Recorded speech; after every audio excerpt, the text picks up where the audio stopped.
Hello everyone and welcome back to another tutorial from Finance for Beginners. In this video, I'm going to show you how you can log into your existing Web3 wallet account on the KuCoin crypto trading app. So let's get started right away. First of all, open up the KuCoin application on your device. And if you haven't logged into your account already, proceed forward with your email address or your phone number and your password. After logging in, you will end up within the exchange page. So in order to log into your Web3 wallet, tap on Web3 at the top section.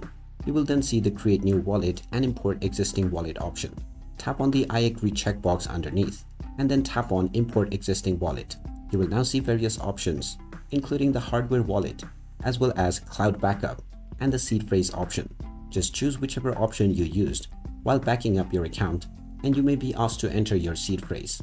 Go ahead and type in your seed phrase within the given box and then tap on the Confirm button. Once your seed phrase has been confirmed, you will be asked to provide your biometric verification. And after both of these verifications are completed, you will now be logged in to your wallet account on KuCoin right away. And all of your previous assets will also return back. And there you have it. That is how easy it is to log into your existing Web3 wallet on the KuCoin app. If you find this video helpful, don't forget to hit that like button and subscribe to our channel for more useful tips and tutorials. Thanks for watching, and I'll see you again in the next one.